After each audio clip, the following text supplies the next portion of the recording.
सत्संगत जी, प्यार से कहना धन निरंकार जी। सूरत शहर के इस प्रांगण में जहाँ सभी आप सब आज एकत्रित हैं और शहर का नाम भी सूरत, तो अक्सर ये बात दो शब्द इकट्ठे ही अक्सर सुनने को मिलते हैं, सूरत और सीरत। कि एक सूरत तो एक शक्ल आकार, कोई चीज़ कैसी दिखती है, और जो सीरत है वो उसका तत्व, उसका गुण, उसकी नीयत के बारे में। कि ये अगर उदाहरण के तौर पे सूरत तो एक फूल असली जो होगा और एक कागज़ के भी आर्टिस्टिकली अगर बना दिए जाएं तो इतने हूबहू रियल एक जैसे ही लगते हैं, तो वो सूरत तो एक जैसी हो गई। तो अब असली फूल और नकली फूल की पहचान, ये सीरत की बात कि कैसे एक जो असली फूल के गुण हैं कि उस पे तितली आके बैठना चाहेगी, एक वो ऐसा कोमल सा होगा, और वहीं कागज का फूल, उसमें एक सॉफ्टनेस नहीं, एक कागज की स्टिफनेस होएगी। तो कैसे ये एक जैसे चाहे सूरत, पर अंदर से जो गुण है वो एक अलग, जिसके कारण वो पहचान हो जाती है कि क्या असली है क्या नकली है। उसी प्रकार आज भी संतों ने यही संदेश दिया कि अपने जीवन में असली धन और नकली धन की ये पहचान कर लो। एक समय के साथ जीवन में कमाया जाया हुआ धन कुछ समय के लिए सुखदाई हो सकता है, पर सदैव के लिए नहीं। वही जो किसी समय का एक सुख किसी समय वो अशांति दे सकता है, एक रेस्टलेसनेस दे सकता है। और वहीं जैसे मीराबाई जी ने भी कहा कि पायो जी मैंने राम रतन धन पायो, ये एक असली धन है जो परमात्मा की प्राप्ति उन्होंने और कितने और भक्तों ने अपने चाहे उल्लेखनों में कहा, भजनों में कहा, एक अपनी कविताओं में कहा। तो वो इसलिए नहीं एक संदेशा ऐसा देते थे कि एक उनकी उस तरह एक अच्छे गायकों में एक उनका नाम जुड़े, या फिर एक उनके अच्छे कवि की तरह उनका नाम संसार में आए। नहीं, वो एक असली सौगात, असली धन के साथ जब जुड़ गए इस परम पिता परमात्मा के साथ, इसकी पहचान कर ली, उससे अपनी आत्मा की भटकन खत्म हो गई। जब पता लग गया कि ये परमात्मा और आत्मा एक ही एक बात है, इसी का ही एक हिस्सा आत्मा शरीर के अंदर है। तो जब इस तरह की ये भटकन रूह की एक आत्मा की खत्म, तो ये असली पहचान इस आत्मा को भी कि शरीर किसी भी आकार का हो, पर एक आत्मा सब में एक समान ये परमात्मा का ही अंश है। और इसी तरह जब ये पहचान के बाद फिर वो भक्ति जीवन में और गहरी होने लग जाती है, ये आनंद की अवस्था, ये प्यार की, तो ये दिखावा भी भक्तों के जीवन में फिर नहीं होता कि एक दूसरी नज़र में अपने आप को कैसे श्रेष्ठ दिखा सके, या हम उनसे अलग हैं, ये बात को साबित करने में भक्त समय नहीं लगाते। वो तो हर समय इस परमात्मा के प्यार में रहते हैं और इसी के रंग में रंगे रहते हैं। तो बात वही कि इंसान ने एक अभी जैसे जिक्र भी हुआ कि इतनी ख्वाहिशें अपनी रखी हैं, जीवन में इतनी इच्छाएं होती हैं। आज इच्छा ये चीज जीवन में हासिल कर लें तो फिर आगे का जीवन सुकूनमय हो जाएगा। और वो चीज की अगर उपलब्धि हो भी जाती है तो कैसे कुछ ही देर बाद फिर एक नई इच्छा आ जाती है कि अब ये तो मिल गया है, अब इसकी प्राप्ति कर लेते हैं, जीवन और आसान हो जाएगा।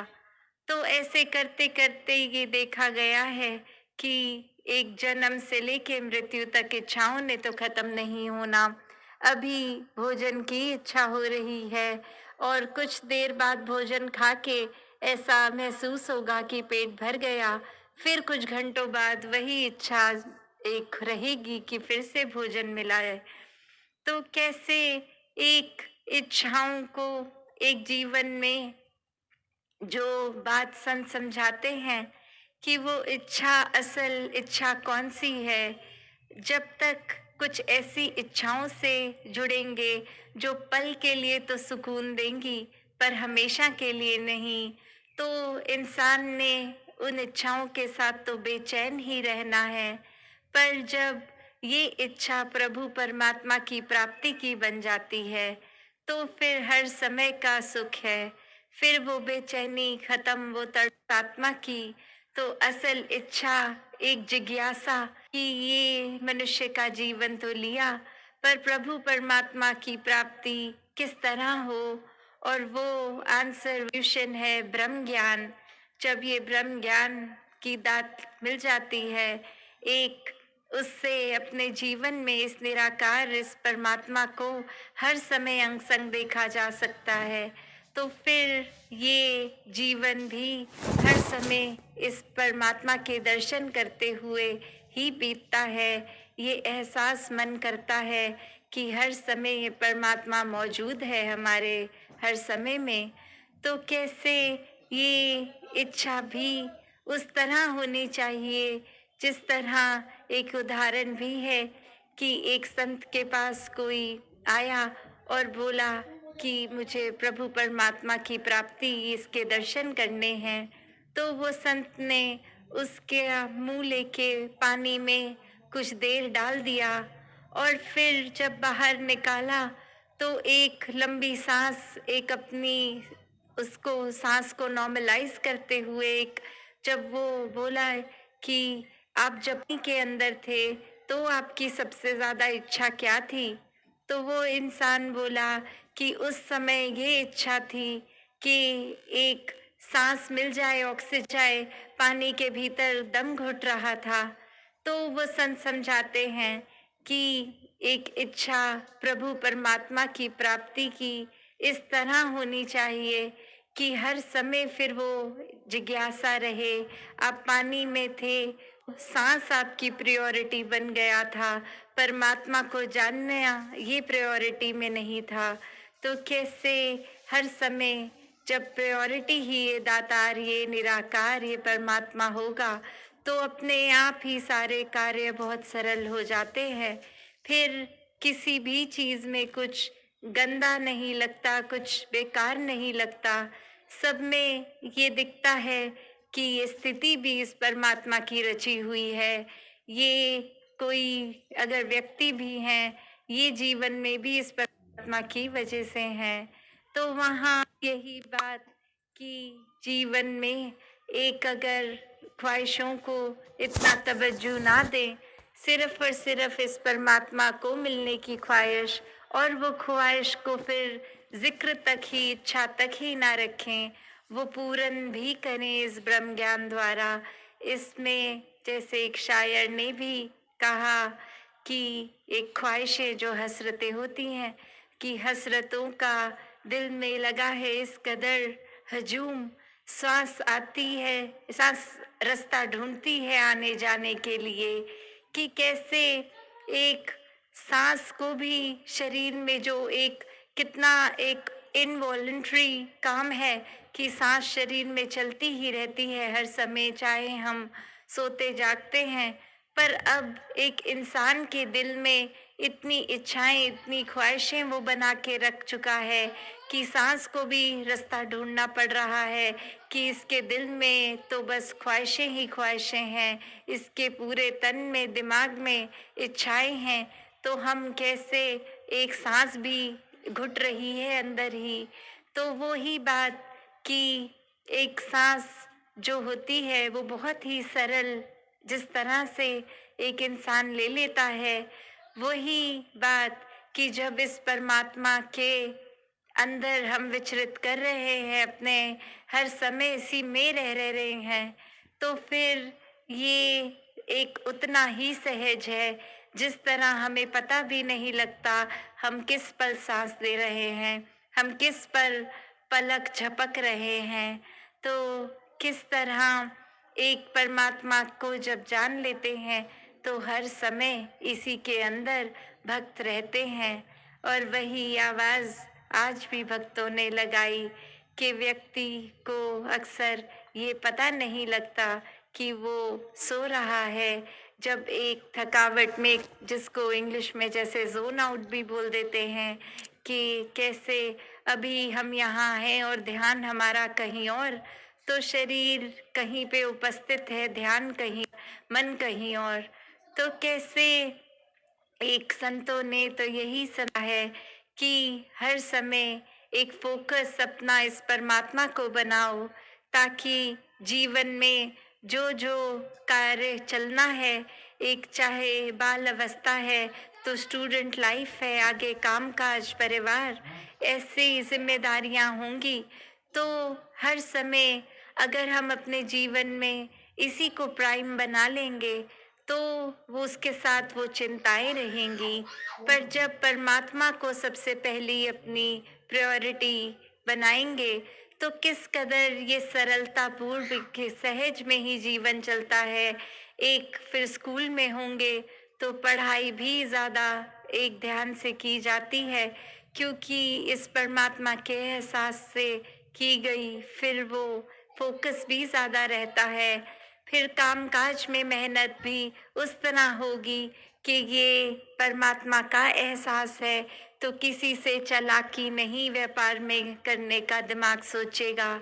एक हर एक के लिए अपने आप को सेवा में ही लगाने का इच्छा रख के घर को जितनी एक पालन पूजन की ज़रूरत है, उतना खाना पीना, एक घर मकान, एक बेसिक जो एक इंसान के शरीर की रिक्वायरमेंट्स, तो वो उस तरह फिर एक जीवन बहुत ही आराम से निकल जाता है। जब ये पता हो कि मन में हम कुछ नहीं कर रहे, इस बात का अहंकार नहीं है, बल्कि इस परमात्मा का शुक्राना है कि इतना सब कुछ दिया है, और कैसे फिर दी हुई चीज़ों को सदुपयोग में लाना है। फिर एक धन को, एक अपने शरीर को किसी का नुकसान नहीं पहुंचाने के काम में लाना है, हर एक बस सेवा करते जाना है। इस परमात्मा की रचना पूरा संसार, सभी लोग चाहे कहीं रहते हों, किसी भी तरह अपनी धार्मिक आस्था रखते हों, एक खाना पीना, एक आदतें, सबका स्वभाव चाहे कितना अलग हो, सब में ही ये परमात्मा है। और इसी परमात्मा को सब में देखकर फिर एक मन से खुद ब खुद वो प्यार हर एक के लिए, ये सत्कार निकलता है। जैसे अभी सत्संग में भी फरमा रहे थे कि प्यार करने से पहले एक्सेप्टेंस ज़रूरी होती है। वही बात कि हमने जब इस परमात्मा के साथ अपना एकत्व बनाया तो इसकी मौजूदगी, ये फैक्ट एक्सेप्ट हुआ, और फिर उसी तरह हर एक में परमात्मा है। जब ये एक्सेप्टेंस आती है तो उसके साथ ही ये प्यार, ये लव की भावना भी हर एक अंदर से ही नेचुरल इंस्टिंक्ट की तरह आती है। तो हर एक ने जहाँ हर किसी से एक बहुत ही ह्यूमैनिटेरियन बेसिस पे, एक ह्यूमन वैल्यूज़ रख के, एक मानवीय गुणों से पेश आना है, और वो कोई दिखावा मात्र नहीं। एक जब रूहान, इस ताकत, इस परमात्मा, ईश्वर, अल्लाह, जो भी नाम से हम पुकारें, जब ना ज़्यादा इसको मन में बसाएंगे इसके दर्शन के बाद, तो उतना ही एक रूहानियत से युक्त जीवन बनता है, और अपने आप ही ये इंसान प्रवृत्ति हमारे अंदर आ जाती है। तो तभी आज बार बार रूहानियत और इंसानियत संग संग वाली बात सत्संग में की गई कि अपने जीवन में कोई अच्छी बातों को ऊपर से नहीं थोपना, पर अंदर से जीना है, और हर समय अच्छा बनने के लिए इस परमात्मा को दिल में बसाना है। इसके दर्शन करके अपनी भक्ति को मजबूत करते हुए जीवन को आनंद में जीना है।